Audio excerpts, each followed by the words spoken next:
This episode of Legendary is brought to you by Audible, with limited commercial interruption. For a free 30-day trial, head on over to audible.com/GameBreakerTV. GameBreaker TV.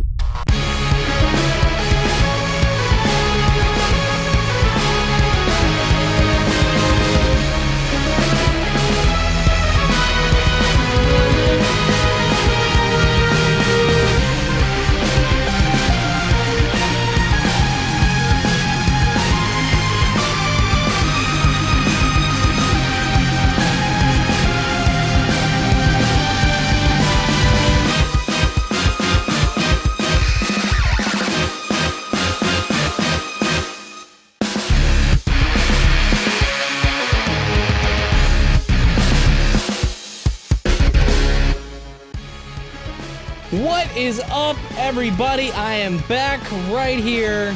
I know you guys have been asking for me. I don't really know, but hopefully you have, right here on Legendary. I am Mike Shaffnet, and tonight we've got a whole lot of stuff coming at you. More and more info just keeps coming up from your favorite fan site interviews last week. Plus, Method weighs in on Tier 14 World First Race, as well as Blizzard is finally going to do something about that crowd control. All that and more, but first, the writer from WoW Insider, a contributing editor here at GameBreaker TV, as well as host of Chat Bubbles, it's the one and only Olivia Grace. Hello. Hello. Hello. How's it going? It's good. It's early. Have we it's been on good. a show? I don't know. Have we been on a show before? I don't know. We have just the one. Oh, that's right. That's right. I completely forgot. And from the Weekly Marmot PST, just a tip and After Dark. Surely, I know everybody out there watches on Tuesdays. It's Mr. Josh Allen, aka Top of the morning to you, Mr. Shaffnet. Josh, have we ever been on a show before? I can't remember. I believe this is the first time, actually. Well, wonderful. You like I'm glad I can finally sit and do a show with you. Feel like that? All right, well, we got a whole lot of stuff to get into, so let's just jump right into it. So, first up tonight, we are still picking through last week's interviews as they roll out, and there's just been a lot of interesting tidbits coming at us. So, Ian Hazakostas, I'm just wonderful with names, did a few interviews, including one with Method, where they actually got to sit down and talk a little bit about lesser charms. So, Method actually asked him if we could see other sources of lesser charms other than dailies in the futures, and here's what he had to say. So he goes on with, right now, I think that the intent is to keep the lesser charms associated with dailies, and you can pick out from the plethora of dailies that there are out there the ones that interest you the most or the quickest, whatever your personal preference is. He goes on to say that people, that is a black screen, people who are exalted with reputations right now probably have over 1,000 lesser charms still stockpiled in their bags. So that should do them for a while, or that should last them for a while. The person who's really is only doing enough quests each week to just get their 3 bonus rolls probably still has a long ways to go in the reputation. So what's interesting here is that, you know, he actually also did an interview with Convert to Raid where he said that one of the things about Valor, about the Valor upgrade system, is that you're going to have a lot of options on how you actually get your Valor. So with all that being said, wouldn't the same sort of thing kind of apply here to lesser charms, or do you think that there should be more ways to get them? I think so. I mean, he's kind of... Whoa, that is an extreme close-up. That is an extreme close-up. Hey, everybody. Your screen's in an extreme close-up. I don't quite know why. Your camera punched in. Oh, no, it didn't. I'll fix that. All right. I'm like looking at my camera. I'm like, that's no. Technical. Hey guys, how's it going, internet? But anyway, yeah, no, I think I think there should be more ways to get lesser charms. That's it. There we go. Now we can look at my manly chest. I think there should be more ways. Again. Leave me alone. Go on. I think there should be more ways to get lesser charms. I know that dailies are fine for a lot of people, and I've been okay with them lately. Like, I'm okay with doing just enough dailies to get lesser charms, but I do think like he's kind of coming out here and saying, oh, there's like so many different dailies that you can do to get lesser charms. You have so many different choices. You can do whatever you want in terms of dailies to get lesser charms. And I think, especially at this point with all the flack that dailies have gotten, and I know that the issue does get kind of overstated sometimes. Like, we tend to rant about it a lot here on Legendary, but it is not as big of an issue as people feel. But I think since dailies have gotten so slammed so much over this expansion so far, I really do think it would be a good idea for them to attach lesser charms to something else. Not to raiding itself. It should still be something that you have to do outside of raiding to get them, but something like maybe have people run scenarios, or have them run dungeons or something. Anything else. Just some other way of getting the lesser charms than just dailies. I think that would be a good call for Blizzard to go ahead and do that. I think the slight problem with that, though, could be that the people who have been doing it via dailies and have been, working their backsides off doing dailies might sort of think, oh, that's like that whole, it's kind of unfair because I had to do it like this feeling. I don't know whether that would be a thing. And I'd love for them to come from a source other than dailies. I've not been a big fan of them either myself, but I can sort of see people not being really happy about that. But you could just, they would be saying about the whole double dipping thing, like they say with Reputation, like you can't go into heroics and get gear and also have a tabard and also get lucky charms. Lesser charms. Can't go get you some lucky charms. Can't always after me lesser charms. Brilliant.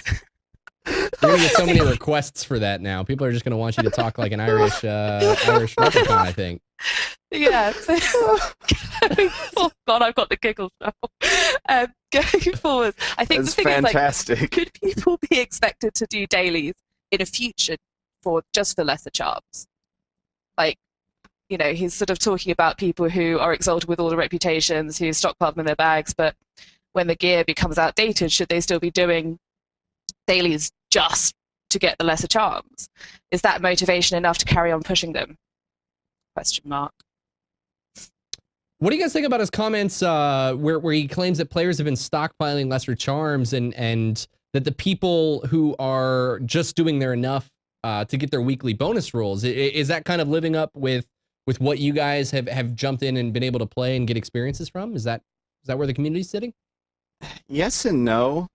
I honestly think that at this point, and I've been bouncing between characters a little bit. I kind of have a weird start to the expansion because I was like, okay, I'm going to play my Paladin, and then I switched to my Warlock for a bit. Now I'm back to my Paladin again in the 25-mans and doing the Warlock as a side thing.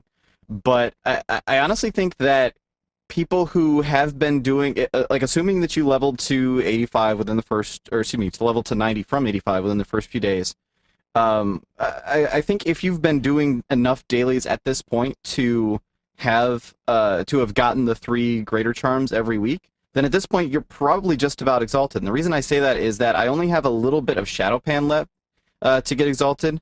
I'm not anywhere near exalted with the new. Oh no, excuse me. I'm confused. I'm actually thinking of Revered when I say that. So yeah, if you're exalted with all the factions at this point, then you definitely have a whole ton of them stockpiled at this point. If you've done enough to be exalted with everybody. But that's not really a long-term thing either. Like, okay, sure, eventually you'll get. Are they just going to constantly add enough reputations that you're constantly grinding out a big stockpile of lesser charms? That doesn't really seem ideal. So what about the people who are still? I mean, let's not pretend like everybody loves dailies as much as you, Josh. But what about the people who are continuing to do the dailies even after they hit exalted? Well, I guess they're doing them for the lesser charms, aren't they? Yeah, I mean there are other rewards. There's the valor and the lesser charms. So yeah, I imagine there's probably some people out there who just love particular dailies so much that they're like, yeah, I just want to keep doing these because I just happen to really, really like doing these dailies. I love going up to the same mountainside and killing the same monkeys over and over and over again. Bring it on. I feel like that's probably going to be a minority of the player base. Pretty small minority of the player base. Yeah, I'd say so. Yeah, definitely. I mean, it's well, you never know. There could be certain. I mean, I've even found daily quests that I like, and I'm not a huge fan of them. But I don't know. It's just like I feel that they're going to be adding in like 5.1 added in these 2 new factions with new rep and new dailies to grind, which presumably are rewarding more lesser charms. So keeping the lesser charms tied in with the dailies kind of, if they do that, it implies to me that there's going to be a new faction with every single patch, and there's going to be new dailies and new rep. And Always I don't know. I something don't know to if they're do going to in abandon this model. Miss the Pandaria. Maybe, Well, maybe Something to do. I am kind of expecting that there's going to be a full new reputation in every patch at this point. The question is, are the patches going to come out fast enough to sustain that? Is there always going to be a new reputation to grind to Exalted to? Or, like, because there's already people with the new dailies in 5.1 who are, I think people are into Revered already at this point. I actually wouldn't be surprised if really? someone's Exalted already. I don't know exactly because I haven't been doing them every day because I don't like dailies. I just don't like them. I've just been doing my 45 dailies a week to get the lesser charms that I need, which actually ends up being a bit more because some of them I do is the Tiller's dailies, which only give 1. But anyway, I've been doing enough dailies every week to get the lesser charms, and that's about it. But I know a lot of people are getting up there with the new reputation. Wow. So is another tier going to be out before enough people? I mean, even this new reputation wasn't out in time for everybody to have hit Exalted. I don't know that there's going to, and this is just one new faction too, whereas before there was like 5 or 6 different factions that you needed to get up, which is where that big stockpile of lesser charms came from. So I honestly don't think that, oh yeah, the people who grind to Exalted are going to have a stockpile. I don't think that's going to be something that continues in every patch, unless they're literally going to come out with another 5 or 6 reputations in every content patch. right. And that would be ridiculous. Yeah, that would really be ridiculous. I mean, going back to Kata, I think that, like, definitely at the beginning of Kata, you had a similar experience of grinding the rep out for the gear, but, like, then you stopped. Once you got there, there was no additional motivation to continue, and there was no new factions introduced. And, I mean, I kind of prefer that model of rep grinding, where once you'd done the factions, you were done. The idea of sort of continual new factions being added in and continual new dailies sort of coming and coming, I'm kind of where the idea of it wears me down, of unending reputation grinds and eternal quests for more loot and more things and more lesser charms. So yeah. I hope they tied them to something else, but I don't know what. I don't think that they would. Maybe scenarios. I don't know if scenarios are really being played as much as they could be. Yeah, I think scenarios is probably the best place to put them if they're going to put them someplace else, is to put them into scenarios. Honestly, the dungeons wouldn't be a bad idea either, because yeah, there's loot and there's valor that you get out of the dungeons, but the loot, you replace that gear so fast at this point that, or like maybe you end up with a couple of pieces that you get. The gear that you don't replace, you get relatively quickly out of the dungeons too, because it's something that you can just run over and over and over again. I really feel like the loot that comes out of dungeons is kind of overstated. It's something that you just phase out so quickly that there's no real reason to run dungeons anymore. Like, I don't have any reason to run dungeons right now at all. They're a slow way to get valor compared to other things, especially dailies. They're just not worth running to anybody who does LFR, pretty much. Yeah, so, totally. Yeah, so I feel like adding another reward to them would, especially since if you're doing LFR, that's the only time that you really need the lesser charms anyway, right? So if you're able to do LFR, you don't really have any rewards left from you out of the dungeons. So I don't know, it seems fine to me to put that extra reward in there. Yeah. Well, Method actually went on to ask Ian about how the increased level items from heroic, or the increased levels on heroic items are going to affect levels in future tiers. This is something new that we're dealing with this time around. So Ian talked quite a lot about that, and he started off by saying that it's definitely going to be a problem that they're still kind of puzzled on, but lists off a few things that's kind of guiding their thinking. So he goes on to say, first off, it just doesn't feel really good if your entire first week of clearing a normal mode, you are disenchanting everything that drops because it's not an upgrade. Second, it actually makes it much harder for us to actually tune challenging fights Because if you already have all of the normal mode gear effectively coming in on day 1, then you already have all the gear anyone could ever get to start working on heroics. But at the same time, we also want to make sure that people don't get the sense of all this work that they did with earning their Valor points, upgrading their new gear. Oh gosh, I'm gonna start this over. But at the same time, cannot keep these sentences going. But at the same time, we also want to make sure that people don't get a sense of all this work that they did in earning their Valor points, upgrading their gear, that none of it matters because as soon as the new raid opens, everyone just has the new gear anyway. Finally, he says there isn't necessarily a clear answer, but we are talking about it and exploring options, but totally agree that those are valid options. So if you can read through my awesome gibberish, there's a lot to try and kind of unpack in that statement. So let's start with the first point. How big of an issue do you guys think it is if heroic guilds don't have upgrades to look forward to in normal mode content in terms of the raiding community as a whole?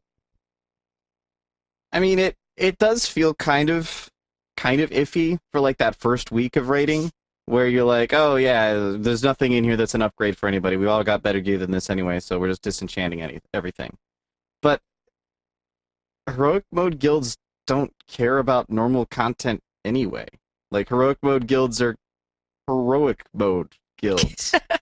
So to me, it seems kind of, I mean, it's still a bit messy. I understand why they have to make it, at least at the moment, for just to make sure that people aren't jumping into content that they're nowhere near prepared for, to make sure that you can at least clear the normal mode first. But I really don't think that top-end guilds would mind too much if it was like, okay, yeah, the first week, we don't get anything. This is Shock Crystal week. We're just going to shard everything that drops, and we don't care anymore. In fact, it would honestly be kind of nice, because then that means that you can spend all of your time working on heroic progression and not worrying about, well, we need to make sure we clear everything on normal mode too, because there's like some random trinket or something that's better for somebody. We can still get upgrades off of all the normal mode bosses. I don't know. I think it would actually be kind of nice if, as a heroic mode guild, we were only worried about heroic mode bosses. I think that'd be kind of cool, actually. And if we're honest about it, I mean, if you think about it, lost my train of thought. Literally lost it mid-sentence. Well, I'll jump in. My kind of thinking on this was that it's quite important to separate the world first guys, the sort of top 50, top 100 guilds, from the not that group. And I completely agree with Josh. I don't think that the people who are pushing for hard progression are going to really be that fussed about outgearing the normal modes. I mean, it just means that they can bash through them faster and get a better chance, better gear ready to go for the heroic modes, which is their main focus anyhow. For the rest of the people who maybe aren't quite so hardcore, who maybe don't have everything, who maybe didn't cap Valor every week, and maybe, you know, the majority of people who aren't doing, I mean, I don't know what percentage of guilds actually get through heroic raids, and particularly with 16 bosses in a tier, I don't know how many guilds are actually going to be pushing all the way through that in heroic anyway. So maybe it's a kind of a good thing to give those people a bit of a jump start for the next tier up, rather than focusing on the, you know, minute percentage of players who are the hardcore world first heroic raiders. So yeah, at the moment, I'm looking up some numbers on WoW Progress here. At the moment, only 20% of raiding guilds have killed heroic Stone Guard, which is like the first heroic that you do. So it's still a relatively low percentage of raiding guilds that are getting into, and obviously a lot of that is because a lot of guilds are still working on the normal modes too. But I feel like it's probably fun. Like, even as like Months Behind is not a top end progression guild. We're ranked like 400th or something like that at the moment. I don't even remember off the top of my head. It's a rank low enough that I stopped paying attention to it. But we're like, I want to say we have 6, 7 heroic bosses down now. I don't remember. I can't keep track of them. There's too many numbers. But we only have a few heroic bosses down. And even in our case, I think it would be fine if we were to say, you know what, we just don't need to worry about killing any of the normal modes. That's fine. We're just going to focus on heroic progression, especially in a larger tier like tier 14, because there's so many bosses to kill that where it's like, okay, well, we're not working on anything necessarily at the moment in Heroic Terrace. Maybe we just don't run Terrace. maybe we can spend that time working on Garelon, working on Windlord. We'll spend that time working on somebody else. I think that would be fine. Yeah, and I mean, I guess also like the there's always going to be, like, for me, I've been really unlucky with drops this tier. My lucky dice have forsaken me, which is kind of upsetting. I think Josh has them. But like, there's always going to be those drops that you don't get. Particularly, I mean, I'm definitely not a hardcore raider. I'm very hardcore about being a very casual raider. And it's rare that I go into the next tier up completely geared from the last tier. I'm always rocking some kind of inferior loot or something that I should have upgraded months ago because I'm lazy with my dailies and I don't do the rep grind, and I'm holding you all back, guys. I'm sorry. But there's always going to be people like me. I don't think I represent a tiny minority of really, really, really slow raiders. But yeah, those people are going to be happy about the loot situation. They can use their valor gear to fix those gaps. So then, what do you guys what do you guys have to say about the next part, which is about the tuning of the content? Don't they kind of generally assume that if you've got normal mode gear before, or that you're going to get normal mode gear before you start working on heroics anyway? Yeah, this is kind of the bigger issue, I think.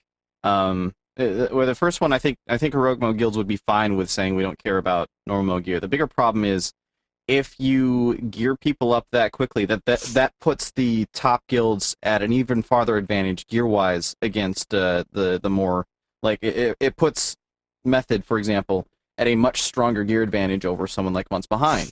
And then we would be at a gear advantage over someone who maybe only got a little bit into heroics. And the reason that's important, because then that means, like, who do they tune the content for? When new content comes out, do they tune the new heroics over somebody who already has full normal mode basically gear, who's already wearing a full set of what would be equal to the normal mode gear in the new tier?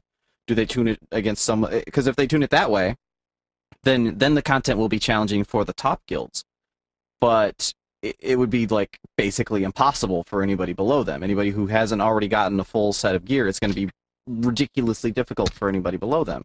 If they tune it to somebody who has who doesn't have that full set of gear, then for the top guilds, everybody just breezes through it in like no time because they're over-geared to the content instead of being under-geared, which is how they're normally clearing things.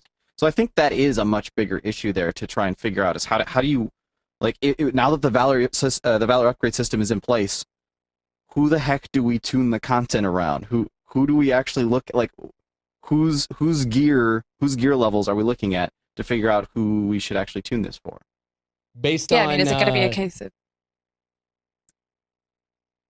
Sorry, is it going to be a case of, like, they're going to have to, like, put it out for 1 week for the hardcore methods and vodkas and blood legions, and then they going to have to start bringing in the nerfs at that point because everyone's, like, massively outdone by the raid? Or are they going to, they're going to tune it around the people and then have it done within 3 hours of release? And if it seems like if it seems like if it's an option just between one or the other based on, you know, the past that they've done with they've built Mists of Pandaria about being accessible to the masses, so it seems more reasonable that they'll probably sway in terms of tuning it for the masses and letting the heroic raiders move on without much of an issue. But with these issues, go ahead. Yeah, I see people like someone's mentioning this in the chat room right now too. But also elsewhere around the internet, people have been talking about, well, why not just have the content scale to the players with the gear? But I don't think that works at all either. Because the problem is that then, as you're upgrading your gear, the bosses get harder. So it's like, do I really want this upgrade? Is this actually an upgrade? Or is the boss just going to get harder as soon as I put this on anyway, so it doesn't matter if I upgrade my gear or not? And B, is getting this upgrade going to make it harder on somebody else? Because say all of your healers have a whole bunch of gear, but your DPS doesn't.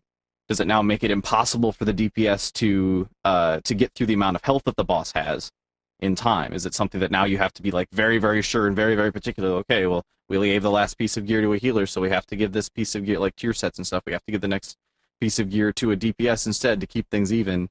And if you just happen to, like, if your healers just happen to get really lucky with drops, then now your DPS is screwed and there's no way you can progress anymore. So I don't think a scaling I system don't- really works. That would be kind of an awful situation. I mean, the other option, I suppose, would be to like what they did with if anyone played on the beta, they scale people's gear up to match the scenario, the scenario, my goodness, the dungeon or the raid. So they scaled everyone's gear up to us. I forget what the item level was. It's not really relevant. But anyway, that's what they did. But they can't. I don't feel like they can do that either, because then that completely removes the point of the gear grind. So they definitely can't do that. So I don't think scaling from either side works. Yeah, if you don't get any benefit from getting better gear, then you don't care about the gear. Yeah. So that why even have gear at that point, I guess, would be the bigger question. Precisely. And I don't think that the game can function if you just remove gear grinds entirely. I think there just would not be any game left for people. Yeah, no, that's kind of WoW, really. So with it seems like by integrating this item level system, they've caused a real problem for themselves. You know, was the Valor gear upgrade system really a good idea to begin with? Man, I like it. I just think there's a lot of issues with it that are very, very hard to solve. I do like the Valor system a lot. I like the upgrade system, and I like the idea. I know a lot of people are very against it right now because it's been too hard to cap Valor, but I like the idea of getting something out of my Valor for the rest of the tier, instead of just having like, okay, well, I've got all my gear, so I'm not getting anything for the remainder of the tier. It works for some people. Like for me, I never really have a problem with it because it's like, okay, I like seeing other people in my raid get upgrades. That's good. But for a lot of people, they just get bored. If you're not getting upgrades anymore, it's like, this is boring now. I'm only running this so that somebody else can get gear. That's not interesting. Yeah. So I do like the idea of constantly having a reason to continue running the raids over the course of a tier. But there are definitely some very, very challenging problems to solve as a result. Yeah, for sure. I mean, I think my initial take on the problems which they're having at the moment with the item levels is maybe they should have put a ceiling on the item level at which you could use the upgrade system. But if they were to do that, then so you can't actually ever get, like, you can't put upgrades onto 489 gear just to pick a gear level out of the air. But then that kind of negates the point of what Josh was just saying about how it gives you an impetus to keep raiding and to keep getting the gear. But then, or maybe they could put it on fewer items, so you can't upgrade everything. Like you can upgrade 3 or 5 or half or 7 of your pieces, but not your entire thing. I just see someone said that in chat room. But I think that they should, maybe limits on it would make it work better. And I'm kind of surprised they didn't see it coming. Yeah. Well, and that's, I mean, Josh, correct me if I'm wrong, but we were told about this at the Miss Pandaria press event, that they were going to have this system in place, right? Yeah. Or was that revealed after? It wasn't as part of the actual interview that I got to do, but at March, at the press event in March, I bumped into, because I was like Ghostcrawler's last interview for the day. So I just like bumped into him again in the hall, and I was like, hey, yeah, I think this is awesome. Thanks for the interview. He's like, yeah, oh, and by the way, this other thing we're going to do is this Valor upgrade system. And I was like, oh, all right. So they knew that they were going to do this system back in March. How do they not foresee this problem coming if they knew about it almost a year ago? It's because Josh Allen didn't say anything on Legendary. Oh, we did, though. That's what are the problems going to be? We did. We brought it up. I remember talking about that on Legendary, where we were like, yeah, well, how is this going to work in future tiers? And it's like, well, they'll have to figure something out. It's certainly going to at least make it so that you like end up with higher item level gear, so they have to make the gear scaling, and they just needed to crunch the numbers ahead of time and make sure the gear scaling didn't get out of control. But it seems like a bit late now that the system's in place to suddenly be talking about, okay, so how screwed are we? Hold on a moment. We did bad maths. It's like one of those things where you have like a whiteboard or something, or the magnetic strips, and you just keep pushing it off to the side, and it's like, when is the last moment in time that we actually have to address this issue? Yeah. I don't know. We'll see what happens as time goes on. But for now, let's move on. So Tom Chilton was actually teasing the PvP community with discussions about spectator mode again. With an interview with Arena Junkies, he had this to say. We have a lot of things that we would like to do, and high up on the priority list would be trying to make it so that it's inherently more watchable. I'm just going to slow down my reading. I think it's a good way to do. I think a good way to do that would be to kind of open up tools to the community to be able to help us develop a better observer mode for it, so that it can be spectated in a way that makes most sense. It sounds very legendary topical that we talked about with Mike B. There's a lot of tech that has to go into it making, or that would have to go into making that happen, and so we have to identify what's actually achievable with the amount of time that we'd have to spend on it. So he goes on to talk about a possibility of opening up some more options for add-on developers to create their own spectator mode instead of Blizzard having to create the whole things themselves. Genius. And we've seen them do this so many times. There's so many power auras. I'm just going to throw that one out there. Lose so control. many. It's so many. Yeah, totally. In proper Blizzard fashion, you know what? Hey, write the code for us, and then we'll put it into our game. Or even not necessarily have them write the code for it, not have them put it into the game. It can just be something that they're like, hey, listen, we don't want to spend the time making a spectator mode. It's just too much work for us. But here, we'll put some back-end stuff in place so that some add-on developer can make an add-on that allows somebody else to make a spectator mode for us. We don't have to, because they keep bringing it up. It feels like Blizzard kind of rotates between what their excuse of the month is, and for a while the excuse of the month was it's too expensive, and then it turned into, well, we need to get art for that, and lately it's been, well, we need UI for that. We need to get a UI in place for this thing. That's the excuse as of late as to why they don't do stuff. So now they're just saying, well, we'll just make the community make the UI. Done. They've been doing it for 8 years. You Works want fine. it, you want it, community. You make it. You don't see us complaining at Blizzard about it, so we're not going to do it. You guys do it. You want it? Do it yourself. Yeah, there you go. So every time we obviously start talking about spectator mode, the big question is how do developers avoid the problem where you have extra people watching you play and passing important information? How do you get that to just somebody who's walking by? Or is this something that you can queue for arenas or battlegrounds as a spectator? Well, just put a delay on it. Seems pretty straightforward to me. This is what I've always thought about this. Just put a lengthy enough delay on it that it's not real time.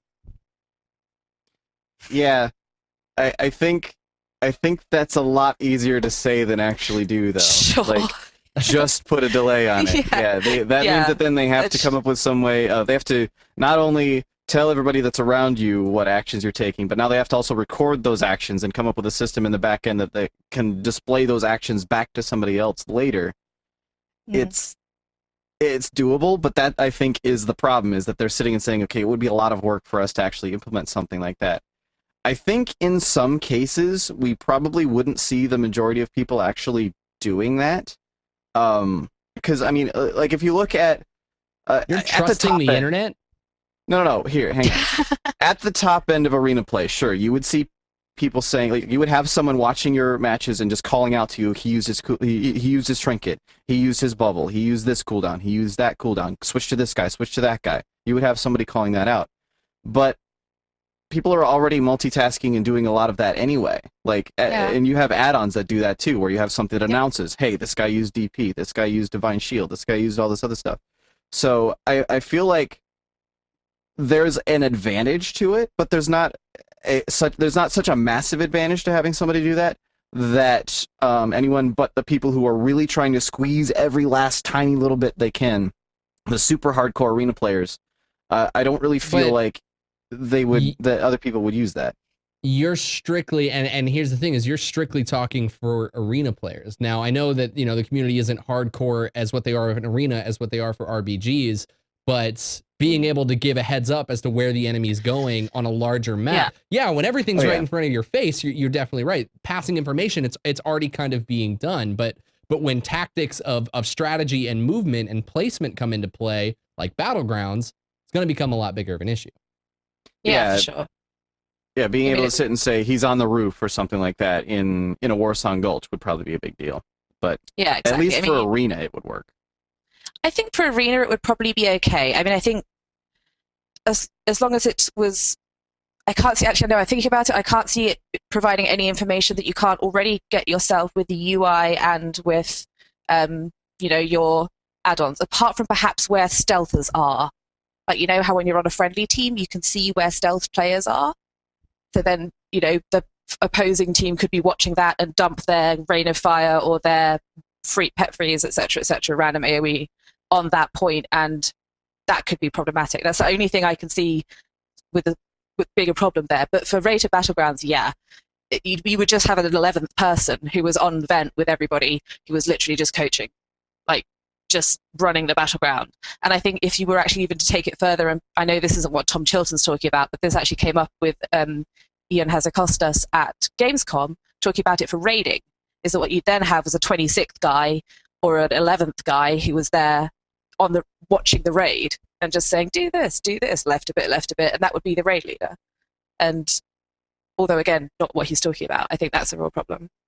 Yeah, and I see people in chat rooms saying, well, just don't give that information to players. Don't let them see where stealthers are. Don't let them see UI information like who's used what cooldowns and whatnot. But if you're watching an arena match and you have no idea what's going on, like I'm gonna talk about arenas again, but it applies to RPGs as well. If like a huge part of arenas is getting people to use their cooldowns so that then you can kill them when their cooldowns are down. That's a huge part of how arenas play out. And if I'm sitting there as someone trying to commentate an arena match and I just have no idea if anybody's done anything, that's like, well, he's hitting him. He might have used a cooldown. I can't tell. And then it seems to be fine now. Like at that point, all I'm doing is just parroting back to you information that's already on the screen, which is not interesting. That doesn't make it an esport. That doesn't do anything. In fact, I would rather watch somebody streaming. I would get more information out of watching somebody streaming at that point. So I think it's definitely a tough issue to solve. I think in arenas it wouldn't be something that would be widely adopted. Honestly, I don't have a problem with the idea of a PvP coach. Like personally, I don't have a problem with that idea in arenas at like extremely high. Because if it becomes an esport as a result of it, you're going to want somebody like that on your team anyway that can pick up. That's how esports teams work, is they have coaches. They have people that sit back and say, okay, in this match, this is what you did, this is what you should have done, and so on and so forth, and just talk things through with the different players, so that there's less finger pointing and drama that way. I think that would probably be fine for arenas, but for RPGs, yeah, it definitely would pose a problem. So it does kind of feel like either A, they would have to put a delay on it, or B, they would have to somehow like only enable the spectate ability for specific commentators that Blizzard knows they can trust, and then be able to remove your ability to spectate if you end up abusing that. If they look and see, wow, this guy's been using his spectate ability on all of his own arena matches from his guild, we can pretty clearly see at this point that this guy's abusing the system, and remove him from that. It would have to be an inclusive list then at that point, or excuse me, an exclusive list at that point instead of an inclusive list. All right, well, I'm sure we're going to bring up a ton of other information that's coming from these interviews, but those are definitely for the weeks to come. Let's move on. But before we do, I'm going to give a shout out to some add-on developers. Make me a pet battle spectator mode. Come on. I've been complaining about it since pet battles. I just want to see Pokemon fight. Please, work on it. All right, so in other PvP news not related to pet battles, Blizzard's finally talking about toning down crowd control. Now, Nakatuar has been talking a lot about this on the European forums, and he started with this line right here. He said, he or she, I'm actually not sure myself. He. We would very much like to make it so that more crowd controls start going back to having a cast time. We feel that instant cast spells should be something that's rare to see, and we admit that we have become far too common. He later goes on to discuss that we're not necessarily planning on overhauling many of the spells and abilities that have been instant for a long time now, such as Hammer of Justice. We're looking at some of the big outliers. Outliers. Big word. that we see that you see brought up a lot, which are the instant cast area of effect abilities like Blinding Light or Presence of Mind in combination with Ring of Frost.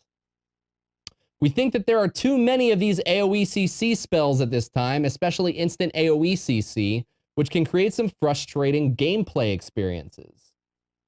Some other particular crowd control effects that are on our radar are abilities like Blood Fear, which we're considering a redesign altogether, and Predatory Swiftness in combination with Cyclone, which feels virtually impossible to counter. Don't take that away from me. Come on. What are you doing? So, he had some more to say, but let's stop here for the moment. So, do you think that something like this is going to help at all? Maybe not necessarily toning the amount of CCs, but just making them easier to counter. First and foremost, I knew you'd say that, you druid, you. You know what? That's all I got. Leave me alone. It's not all Best you've feral got, druid ability you in the lied. world. You lied. It's not all you've got. Oh man, I hate That's all we've Cyclone. got. I know it's That's been in the game That's since. it. We can't instantly shift that to anything. You've got no We don't abilities, have... nothing. No. Literally, the only thing you have in the game is That's Cyclone. That's it. What do you want Shapeshift from and me? Cyclone. Yep. Fewer Cyclones. Or just make it dispellable. Just make it dispellable, then it's all okay. I mean, I know you can dispel the Predatory Swiftness buff, Right. but just make Cyclone dispellable so that you've got some way to get out of it other than trinketing. All right. We gotta stop the show because I'm gonna have a debate to defend druids right now. That's I personally don't feel like making Cyclone a spell, and it's tough to say because Cyclone's one of the only spells that is dispellable.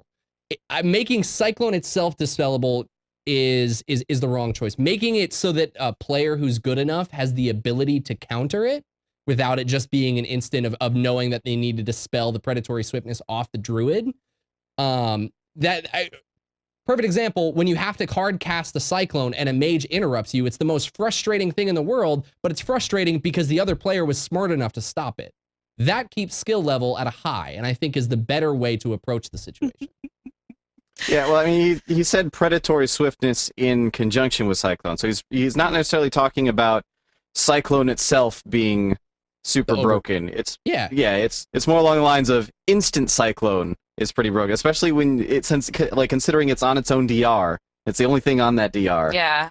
And you can stack up enough Predatory Swiftness. I believe you can at least stack up enough Predatory Swiftness that it not like right as it falls off, but shortly after the first Cyclone falls off, you can put out another. At least I know like every time I go up against a feral druid, I spend the whole fight just procs off finishes, so you pretty much you can keep it up all the time. I think. Yeah, by the time the first Cyclone's over, they've gotten 5 combo points. They use them, and then they can use another instant cast, and you're eating another Cyclone. It's typically the way it goes because we're jerks. Yeah. I think this is probably the way to go. I don't think that the amount of CC available necessarily is the problem. There may be some outliers in terms of specific compositions that just have but that has more to do with diminishing returns, which I know we're going to talk about in a minute. I don't think that the amount of CCs being available is the problem. It's just that so many of them, there's nothing you can do about it. Like Blood Fear, for example, is another one that they're talking about here, where on my Affliction Warlock, it's like GG. Like this is when I'm playing 2s on my Affliction Warlock, I'm not really playing 2s, I'm doing 2v1 because one of them is feared for the first like 30 seconds of the match or something ridiculous. It's not that long, but the first like 15 seconds of the match, one of them is just feared the whole time. But at least you can take that off. At least that's removable. At least that's, I mean, as someone who mains a Resto Shaman in arenas, and like the other 90s I have. Olivia, stop trying to hurt feral druids. Right, you can dispel the first one, but since it's instant cast, I just reapply it. And sure, the second one's on a DR, but it's not as long. And meanwhile, like when you're spending your GCD on dispelling your partner, what if I cast it on you? Then I drop a tremor. Lol. But you're feared. I've dropped a tremor totem, then I'm not feared anymore. Okay. There are comps that can deal with them too, and this is the thing. I think looking at CC from the perspective of saying, well, if there's a shaman on the team, then you're fine. That in 2s or 3s, there's not always a shaman on the team. If someone drops a tremor totem, there's not always someone that can deal with that. Yeah. I know as a... I think fear is probably one of the CCs that has the most get-out clauses. Like you've got your fear, you've got Fear Ward for Priest, you've got Tremor Totem for Shaman, you've got Will of the Forsaken on any undead character, you've got Lichborn on DKs. Berserk. I just hate fear as a paladin, especially as a retribution paladin, because I get feared across the room, and sure I can trinket the first one, and then I get feared again, and what do I do then? Do I pop my bubble that I'm supposed to use as a defensive cooldown? No, now I'm using my 5-minute cooldown defensive cooldown to try and get out of a fear. I did this to get out of a fear? I should probably reassess my priorities. Yeah, exactly. Or the other option is I'm on the other side of the room now at this point. So I do think there are some CC, and this is kind of what it comes down to, because even in this discussion here, we're saying, oh, there's things you can do here, there's things you can do there. That, like, in this case, you can do something like this. I think the problem isn't so much necessarily that CC is particularly, like, super plentiful, and this is probably why it's taken them so long to realize that there is an issue. It's just that there isn't much that certain people can do about CC. So it leads to a lot of situations where, like, as a ret paladin, I come up against a warlock, and it's like, all right, well, I'm just going to be useless for this fight, because I'm going to get feared across the room,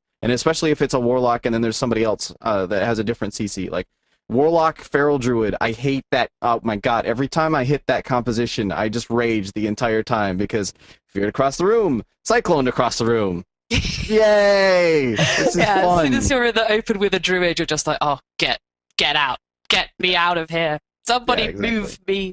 I need a priest. I need an old priest and a young priest. Yeah, but I think... Sorry, go ahead. I think putting in more ways for skilled players to say, I was able to break out of this CC because I'm good at the game, instead of, I was able to get out of the CC because I just happened to have the right comp or something like that. I know comp is always going to be important in arenas, but I think it's a little bit too important right now, because you end up with entirely too many comp-based wins right now, where it's just like, oh, that team is this team, we lose because they have those buttons and we don't. I think toning that down just a little bit is probably a good call.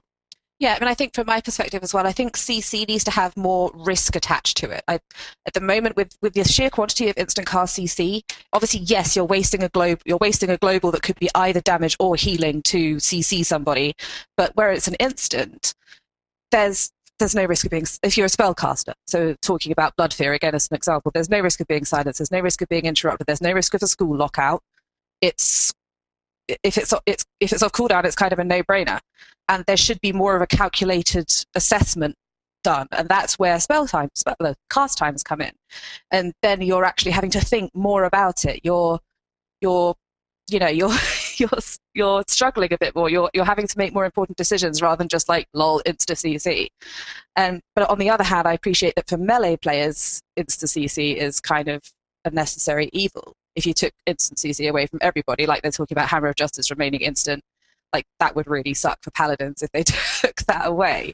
I do feel like warriors have a bit too much instant cast CC at the moment. I think it's funny too that he mentioned Hammer of Justice specifically, because I remember last time I was really doing arenas was during Wrath of the Lich King, and everybody hated Hammer. Like, Hammer of Justice was the overpowered CC during Wrath of the Lich King. Everyone was like, what are you talking about? Stupid. A 6-second cooldown stun. You could die in a Hammer of Justice in Wrath. Yeah. That was the problem. It's funny that he brought it up, because in in Mists of Pandaria, they took Hammer of Justice and made it better. They gave us Fist of Justice. So instead of now, it's a 1-minute cooldown, but at least if you kited a Ret Paladin in Wrath of the Lich King, then he couldn't stun you. But now it's like, okay, well, it's 30-second cooldown and has a 20-yard range. Yeah, wow. Yeah, I think you're not getting away from me now. I'm expecting a Fist of Justice nerf to go along with this for sure. Yeah. So, but in general, from that statement, it kind of sounds like CCs that are AOE CCs are going to get the big nerf here. So, do you think that we should expect a blanket nerf to all multi-target CCs, or is this just a specific few Ring of Frost that we're gonna see affected? I don't know if Ring of Frost is... I'm probably going to get people angry with me for this. I don't know that Ring of Frost is such a huge problem. I mean, in my experience in arenas, it's not often used to CC, unless you get really unlucky or get really stupid. It's not often used to CC multiple players. It's normally you drop the edge of the ring onto somebody, and that one person gets CC'd. or you trap them inside it. But while it's still twirly, you can run through it.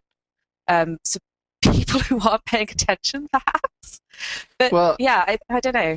There are some silly situations that have come up with me involving Ring of Frost, and it's particularly happened. Like, I remember in particular, we came up against a mage comp a while back, and they both invised off the start. They waited for us to just be standing kind of close to each other at the start, because I mean, we were hiding behind pillars because it's mage. We didn't want to be out in the open, right? So we were hiding behind a pillar. It was in the new one. I don't remember the name of it. Tolvir Arena, yeah. We were in that one, and we were hiding behind a pillar, and we got frozen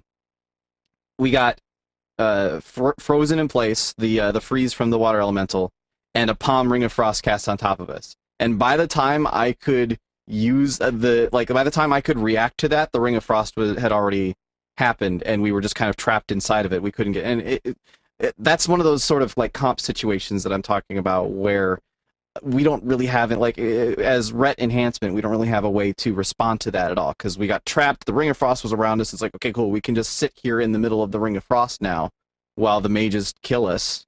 And that was pretty much what happened, is we just like, all right, guess we're stuck here, we can't get out of this in time, we're screwed at this point. And I think, well, and the other thing too is I think that burst actually plays a lot into this too, because right now we've seen them nerfing burst and then nerfing healing. They're trying to just like lower numbers on pretty much everything right now, because too much can happen in too short of an amount of time is the problem.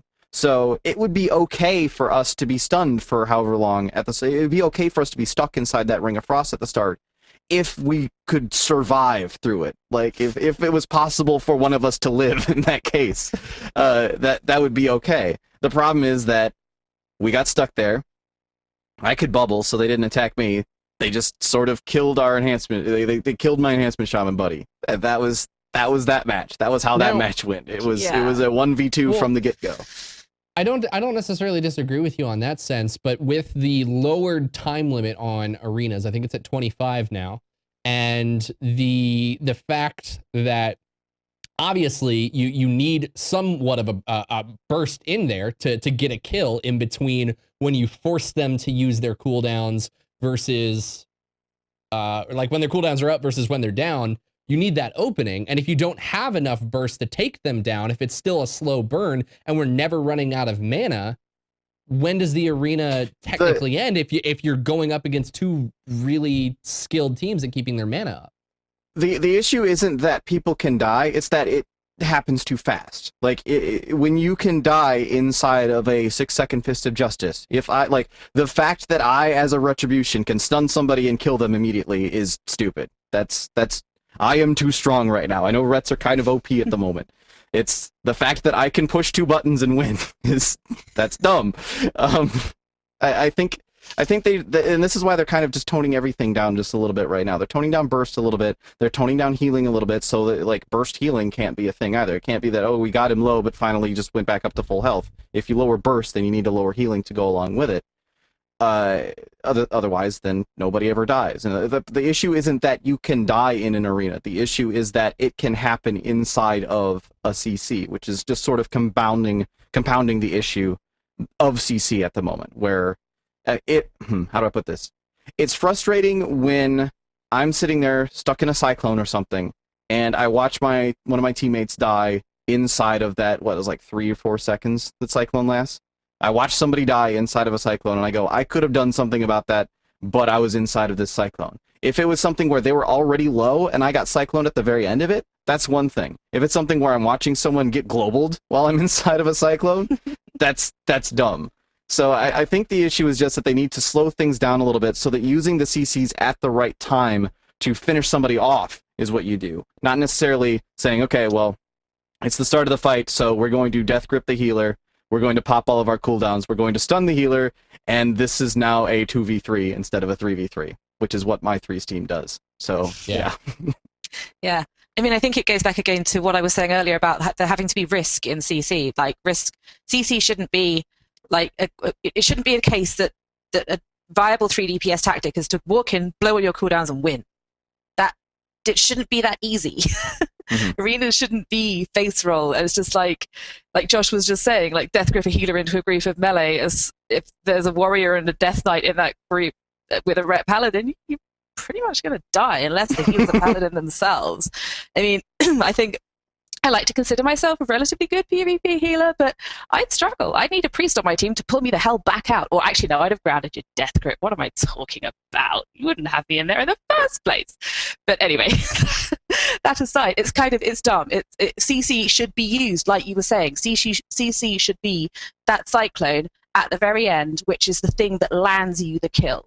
It should be being used tactically, not face rollingly.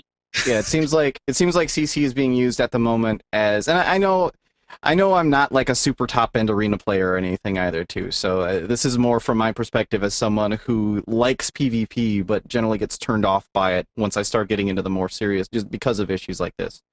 It just kind of makes me not want to play it anymore when it starts happening. I think the issue the issue right now is that CC is something that you use proactively instead of reactively, if that makes sense. Like CC should be something where you say, this is the time when I push the CC, so that you have to be good at using your CCs at the right time, instead of just going into an arena and saying, fire everything. Yeah, which is what it's viable tactic at the moment, is to walk through the door and literally just put your face on the keyboard until someone dies. It would probably work. You should do that next time with your triple melee comp. Oh, that's what we do. What we do with our triple melee comp, this is our actual strategy, is as soon as that gate opens, we just barrel right at them and say, let's hope that the shaman doesn't drop grounding totem before we get there, and then we'll kill them. That's it. That's our strategy. We've got this strat. It's working well, guys. Yeah. So people have gone on to suggest that potentially implementing stronger diminishing returns is the solution, and Nakator commented on that as well, saying, we're looking into diminishing returns for CC right now as a possible way to help CC in PvP combat, but it's the type of gameplay overhaul that can be too risky to implement in the middle of an expansion cycle if the change is too drastic. We are, however, taking a look right now at the DPS with particular classes, as well as special snowflakes like Cyclone. You get it enough. That's DRs, by the way. That P was an R. It's DRs, not DPS. I know they're very similar letters. But I was just looking at Cyclone and being upset. Oh, you got distracted by the tears. It did. The snowflakes of tears in my eye. Little snowflake tears. How do you guys feel that diminishing returns could help fix the problem here? Well, this is part of what I was mentioning earlier with the whole comp thing, is I feel like right now there are... A CC comp is a bit too strong at the moment. One where you sit down, especially in like threes, where you sit down and say, okay, we're going to make sure that we have a fear, we have a root, we have a stun, we have a polymorph, we have this, we have that, we have every other possible CC, so that we have so many different options in terms of DRs that we can just chain CC somebody for the entire match. And I don't think...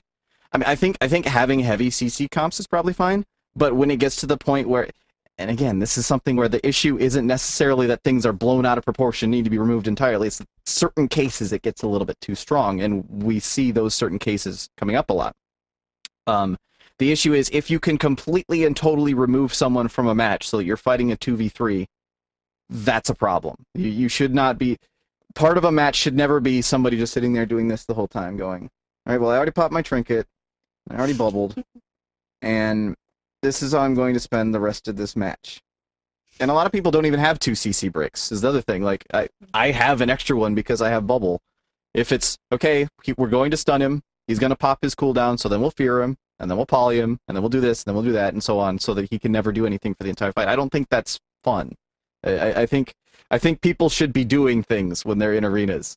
That's kind of my... So I think diminishing returns, maybe combining a few things, so we don't have, what is it, like 6 or 7 different diminishing returns right now, something like that? I don't remember the full number off the top of my head. Maybe moving some of them around a little bit, maybe combining a couple of them. Like, I think Cyclone could probably go on the stun DR, maybe, or something like that. Cyclone should go on everything's DR. All the DRs. All the DRs, all the time. All the annoying CC DRs.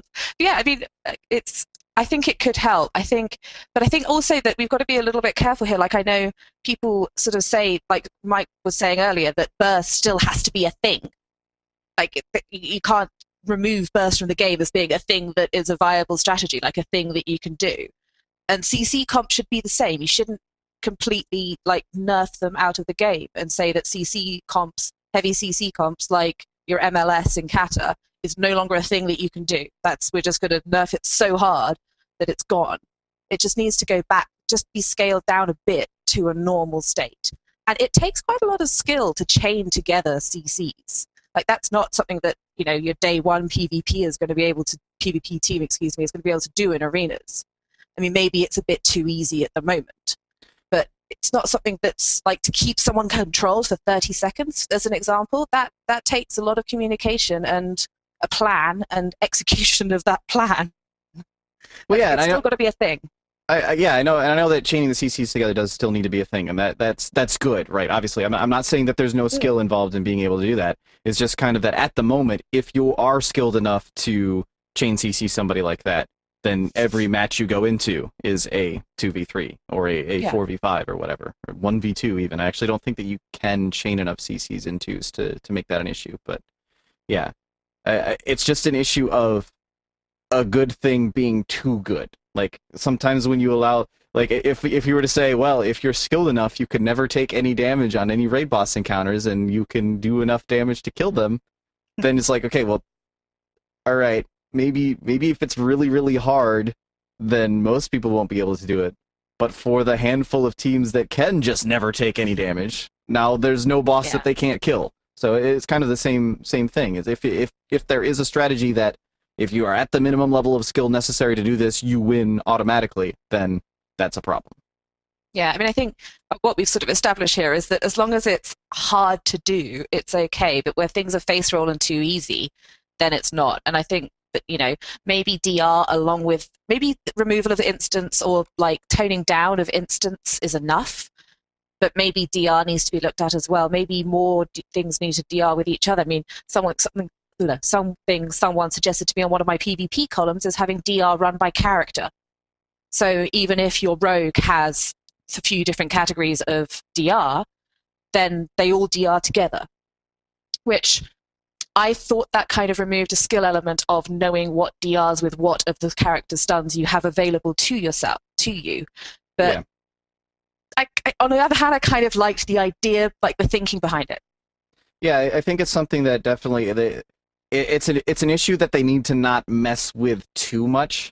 It's something that they kind of want to make little tweaks here and there from a whole bunch of different angles. It's not something that you can just literally sit down and say, okay, well, CC is too strong right now, so just get rid of CCs and we fix the problem. That's not that doesn't actually fix everything, at least not in an ideal fashion. It would be a lot better to look at and say, well, you know, maybe burst is factoring in here a little bit. So if we tone down burst a little bit, we tone down healing a little bit, we tone down the amount of CCs a little bit. We put or not the amount of CCs. We tone down DRs on CCs a little bit. We tone down how easy it is to use those CCs. I think coming at it from a lot of different angles so that it doesn't end up being a major change. It's not one major change is the best way to do it. Yeah. All right, let's switch gears and turn back to PvE for a second. But real quick, just want to take a moment and tell you guys about the awesome deal going on right now that Rift's doing for their new expansion, Storm Legion. So if you guys have been a previous Rift member, they're doing a deal where December 14th through the 18th, you can actually get back into the game for free. For free, guys. It's really, really simple. All you guys got to do is head on over to stormlegion.com and download you some free Rift for 4 days. So it's great. There's a brand new expansion that's come out with a bunch of new raids. There's Dimensions, which is player housing. It's an excellent time to go check out Rift if you guys have been previous players at no cost to you. So December 14th through the 18th, be sure to go check that out. Now, shifting back gears into PvE, as you guys probably already know, Method claimed the world first kill of Shaw of Fear a couple weeks ago, making them the #1 guild for the 25-man tier 14 rating. Mana Flask actually got to sit down with Pacta and Trekkie from Method to talk about their thoughts on the tier, regarding the overall difficulty in relation to how fast the bosses actually went down. This is where Pacta actually had this to say, and I'm only going to go show this first part real quick. In my opinion, the difficulty of these encounters are harder than ever. People are judging the content on the speed in which top guilds are beating these encounters when they shouldn't be. Has this guy been paid off by Blizzard? Because they've been saying this for years. I'm shocked. Someone, one of the raiders, top in the world, is saying that he thinks the difficulty is actually harder than ever. Let me get right here to the second part of it. But I'm shocked. I'm shocked by that statement. So he goes on to say that the quality of guilds in the top 10 are now so high, it's impossible for an encounter to stay alive more than one reset unless it's either bugged or impossible. Guilds outside of the top 20 won't be clearing Shaw for a good while after the first few kills. All right. So to put some numbers with that, after Paragon and Method got the first 10 and 25 man Shaw of Fear almost 3 weeks ago, we now have a total of 33 Shaw of Fear heroic kills. So, would you agree with that? Would you agree with what he's saying here? Is that, are the top guilds just so good that these days we should expect everything to die within the first 1 to 2 weeks? I think something that's important to consider is, obviously, yes, these guys are very good at raiding, but it's the amount of work that goes into it as well. I mean, I was lucky enough to sit down and chat with Method after they did a world first Will of the Emperor. And one of the questions I asked them is, what do you do in preparation for this? And they said, oh, well, obviously, we run 5 25-man raids. Obviously. Of course. That's just the simple solution. Wait, well, let's just wind this back for a sec. You have 125 people raiding for a week so you can gear up your mains and outs, and they run obviously a very strict loot system, and they trickle the gear down to here are the raiding mains, here are the raiding outs. They had 5-man teams boosting monks constantly. They're running raids all the time. It's insane what these guys are doing to back this stuff up. It's not just like they rock up in their questing greens and kill some bosses. They're really putting so much into it, and I think that's really important to consider. Yeah, there's a guy in Blood Legion that I'll talk to every once in a while. It seems like every time he whispers me, he's like, "Are you Valor capping? I've got like 4 characters left that I need to Valor cap on." It's like, yes. Wow, all right, yeah. They definitely put a lot of work in. I think it's something that should be kind of expected to. I mean, the raiding game is relatively figured out at this point. I mean, Blizzard every once in a while they'll throw a new mechanic at us that we have to figure out, but for the most part, people have figured out, all right, tanks tank, healers heal, so on. That's kind of how it works, right? Got this down. And there's a lot of people playing this game. There's 10 million people playing this game. So to expect that maybe of those 10 million people, you can get together, like the number 1 and number 2 and so on guilds are able to put together a 25-man team of the best 25 out of 10 million. That's going to happen at some point, right? Eventually the best players are going to start to band together. And you end up with the best possible people fighting bosses. But still, whatever happened to the idea that, all it took to successfully get through a raid was just repeating it, getting more gear, being able to do the tougher encounters because you've been in the tier longer, not just basing the difficulty on how it mechanically works. Well, I think a lot of guilds are still at a point where, and I would say the majority of guilds are still at a point where there is still a very, very noticeable impact of gear on progression. It's something that you get to a fight and you're like, all right, well, we're not quite making this in Rage Timer, but another week of gear and maybe your DPS got some upgrades and now, okay, cool, but now we can finally make this DPS timer. Or we're losing people during this big AoE or something. Or our healers got more gear now, so that's better. We haven't really seen straight-up gear check fights in a while, though. Fights that are just, do you have enough gear to now be able to kill this?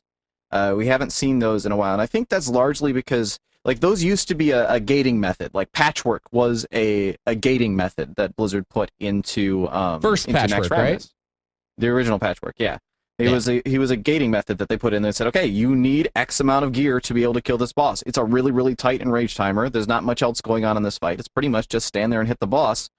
but you cannot kill this boss unless you have a really good rotation and you have a solid rotation and X amount of gear. You need to have the gear in order to be able to kill this boss, or it's just actually numerically impossible. We haven't really seen a fight like that in a long time, and I think that's just because they're using different gating methods nowadays. They're saying we don't need to necessarily put a fight in there that you can't kill until you've farmed enough. Instead, we're just going to say, well, this instance doesn't open until later than the others.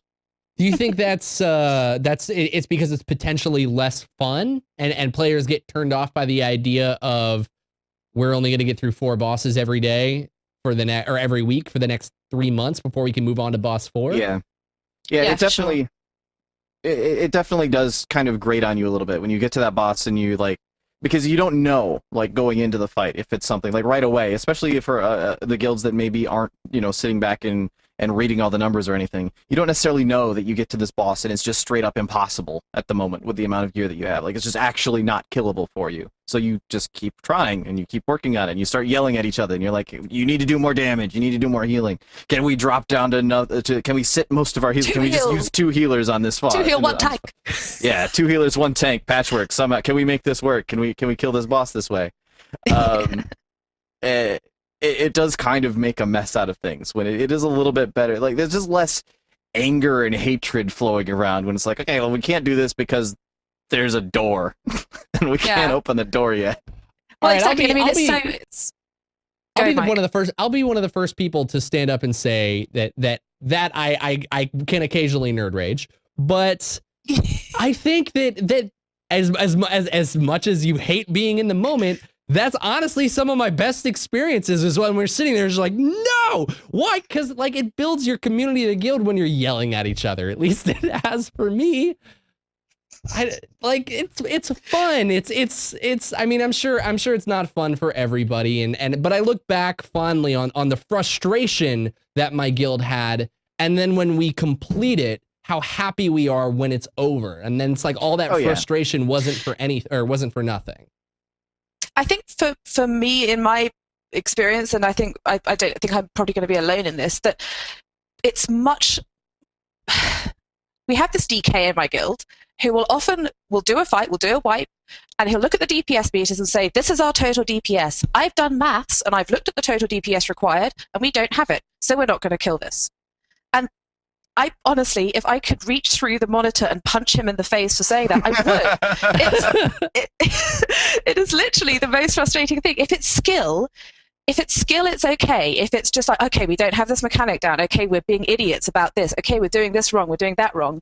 And it's like when maths is the thing that's beating you, that's crap. Excuse me. That's really crap. It's so frustrating, and particularly for the more casual guilds who don't have 125 people to plow through 25-man raids for weeks on end to get the gear, or the normal guilds in the middle somewhere between my guild and Method. It's annoying, and I hate that it's gear. I hate that it's not your aptitude, it's not your playability, it's not your interaction, it's not your guilds working together, it's not the teamwork or the puzzle, it's just some numbers that someone arbitrarily put on some bits of purple stuff. To me, that's I think there's still plenty of room for that, like what you're talking about, Mike, where it's like, oh, you're just yelling at each other. Like, we're doing it right now on Garelon, where it's like, okay, you guys, you need to be careful. You need to not stand close enough to him that you get hit by the cleave when you're kiting the thing. You need to be more communicating about how when you need to trade pheromones off and so on. You need to be better about doing this. I think as long as it's something that you can actually be better at and then kill the boss, that's fine. It's just frustrating when there's a boss that you cannot possibly kill even if you do everything absolutely perfectly, especially because that is not always immediately apparent, that there is no possible, there's actually just impossible for you to kill this fight. Yeah, I guess that's true. All right, let's move on to some viewer questions and head home. So remember, every week we answer your questions, and all you guys got to do is send them into Gamebreaker to submit at gamebreaker.tv. Be sure to keep an eye on our Facebook page. But first, Larry Dent wants to know, how do you all think the Garrosh raid will play out outside of raid or instance raid? Outside raid or instance raid? Won't it take place in Orgrimmar? I mean, it's the fall of Orgrimmar. I mean, I imagine it will probably Like Garrosh will probably be in Orgrimmar because they were calling it the Siege of Orgrimmar, but it's going to be instanced. It's not going to be like, oh, Garrosh is up. It's not. He's not going to be the Shah of anger. Garrosh. Yeah, Shah of Garrosh. It's not going to be Shah of Garrosh. Like Garrosh is up, quick, everybody over to Orgrimmar. And then like That'd all the be awesome, Horde are though. like, the Horde are just like, all right, well I'll brilliant, just yeah. hearth and go kill him, and the Alliance are like, oh. Oh god. Yeah, no, it's gonna be in an instance. I imagine it'll just be in an instance version of Orgrimmar. See, the first time I read this question, I thought, did he mean that it was going to be a raid styled like ICC, where it's in an instance, or is it going to be a Fireland style one where it's kind of outdoors but also in an instance? What about but yeah. What about where do you guys think the gate will be? I mean, is this something that we're going to see thrown down into the Caverns of Time, or is there going to be somewhere that you Oh, the walk Caverns into? of Time. Are we not done with that yet? No, they'll never Honestly, be done stop with it because putting raids in how there. else will they? How else will they make? That's the only way I think they could have made Deathwing work so that we can still go back in time and kill him. I don't think that the raid will start in Orgrimmar. I think it'll be something like we had with Dragon Soul, where it starts at one point, and then as you continue through it, eventually there's a cutscene or something. And God, I hope it's not an annoying cutscene, but eventually there's something where you move on to another part, and then finally you're like on an airship flying in, and you're like parachuting into Orgrimmar, and you're going to drop down and take on Garrosh or something like that. I imagine that will be more along the lines of what we see. Not necessarily, all right, well, make sure you go, everybody, we got to get to Orgrimmar, but there's one portal that's just walking into Orgrimmar, and there's another one that's going in to kill Garrosh, so you just walk through the gate, but there's another guy standing next to it. You don't want to go in that. No, it'll be something where we probably start someplace else. We kill other bosses elsewhere, and eventually we go in and siege Orgrimmar. Get on the Skyfire, kill Warmaster Blackhorn, and then Orgrimmar. There'll be a ship involved. All right. There will be a gunship encounter, and it will break after every patch. Yeah. And then we'll jump on the spine of Garrosh, and everybody will hate that encounter. The bald head of Garrosh. Garrosh's shiny dome. He's beefy enough. You could fit 25 people on that. Oh, gosh. For sure. All right, next up, Jane Leonard wants to know, with so many RPG elements being phased out to make room for less grind and essentially less story, should WoW still be considered a role-playing game? You're still assuming a role, even though there's less. I'm wondering what RPG elements she's talking about here. Like, there's still quests, there's still XP, there's still like gear. Yeah, I'm confused by that. Like, what's... Isn't everyone calling... Well, not everyone, okay, that was a bit strong. Aren't a few people here and there calling this Mists of Grind area for less grind? Really? And... There less grind? I think... I don't want to... She also goes on to say essentially less story. I think this is the most story I've ever seen in World of Warcraft.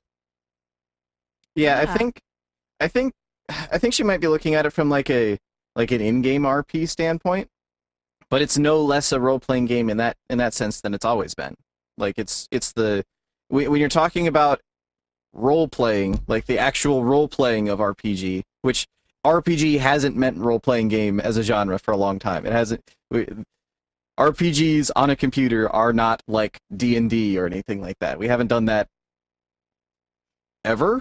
Maybe like Second Life kind of counts, but yeah, that's not really a thing. I think it's just as much of a role-playing game as it's always been in that sense, in that it depends on who you surround yourself with, and not so much the mechanics of the game itself. Yep. The only thing I think is maybe that you have slightly less... There's maybe less room for group interaction in cities and things from a sort of actual role-playing perspective, because everyone's out doing their stuff, and there's less hanging out in Silvermoon or Goldshire, etc. Whoa. We don't need to be talking about that Speak that for kind yourself. of RPing. Oh, Josh makes time. Don't give me that look, Josh Allen. I'm the goblin that shows up and goes, "Who wants to party?" All right, James Reese, last up here, James Reese wants to know, how far have you guys gotten with pet battles? Is it still fun? Also, what's your favorite pet, not your battlers? pet battles. I've noticed a kind of an interesting. I don't know if it counts. Like my sample size is way too small for it to be considered a trend, but amongst several of my friends, that people have started doing it and gone, oh, this is actually really fun. I thought I was going to hate WoW Pokemon, and actually this is kind of fun. And then 2 weeks later, they're just like, oh wait, I was leveling pets. Oh yeah, I can't be asked now. And that's kind of exactly what I've done. One of the things I do is I write a lot about add-ons. So I was like, okay, I've got to check out pet battle add-ons. And I started doing some pet battling to check out the add-ons. And then I was like, okay, this is awesome. I'm really enjoying myself. I'm going to kill that trainer's pet. I'm going to use, like, getting really into it. And then I got distracted by something. Arenas, most likely. It's what I always get distracted by. And I stopped, and I haven't started again, and I haven't missed it. Yeah, it's definitely very, very side thing. But that's not. But that's what they intended it to be. Before we Well, yeah, before we cool started about writing it. on You it, don't have to they do it. specifically came out and said it's meant to be World of Warcraft's first side game, and that's really where they wanted to keep it. Yeah. I know people, like, there's a rogue in my 10-man who is just obsessed with pet battles. The guy is ridiculous. He's also obsessed with dailies. Like, he does all of the dailies every day and has like 4,000 charms banked or Does he something. have a The job? dude he's unstable. I think I don't know. His name is Zista. Call him names. Like, seriously, there's something wrong with this guy. But and he's really into the pet battles too, and he's doing pet battles like crazy. And I like them. I enjoy them. I don't have a lot of time for them is the biggest problem, since they aren't something that's particularly necessary. I'm always like, oh, I could do some pet battles, or I could make another episode of Just the Tip, or I could work on the weekly marmot, or I could do this, or I could do that. Like, I just got too much other crap I've got to do all the time. As to my favorite battle pet, though, or non-battle pet even, Cinder Kitty. Oh my god, Cinder Kitty. Yeah. Oh my god, Kitty. Oh my god, Kitty. Yeah. Oh, he's so cute. And he like sits there and he's like pawing, and he's like grooming himself, and I'm like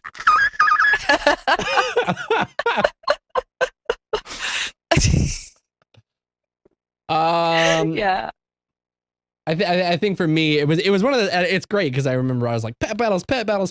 I started playing them. I got really sidetracked, kind of like you said, Olivia. Got sidetracked with them for like a day or two, put it down, and now I've just kind of been like, meh.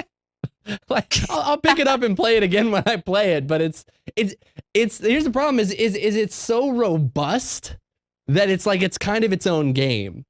And oh yeah, absolutely. it takes away from the experience of like I'm playing WoW right now. Like I feel like you could literally pay a subscription for World of Warcraft to just play pet battles and be perfectly content.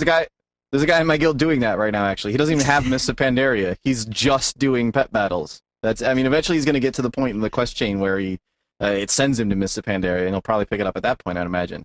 But he just does pet battles. That's all he does. Bad. It's kind of awesome. Like, it just means that there is now. I mean, he used to play the game, obviously. Like, he played for a long time, but now he's just doing pet battles, and he's like, this is why I play World of Warcraft. This is worth my $15 a month for this MMO Pokemon. It's like MMOComon. all right, yeah. That's crazy. Wow. There's so much more in the game, man. Get out in the world. Stop battling pets. Get out in the world of Warcraft. Of Warcraft. Olivia Grace, you can follow her. Actually, to be completely honest, Olivia, I do not know your Twitter handle, and I can't cheat because it's not on that graphic. It's not on my. It's not on this. Oh. It's at Olivia D Grace. Well, that was really easy. I could have cheated that. Guys, be sure to go follow Olivia Grace. She's a contributing editor right here on GameBreaker.tv. Puts up a lot of articles. You got anything coming up for us recently on GameBreaker at all? Normally 2 to 3 things a day. Wow. So yeah. Well, anything like I more meant what was it? What's the new thing that we chat bubbles? Anything? Any chat there should be a chat out? bubble up tomorrow for you guys. Conversation pieces, me ranting uninformedly about things.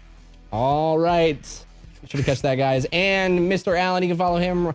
What is with these legendary graphics? None of them have the Twitters. But you can follow Josh Allen at Devolore, DEVOLORE.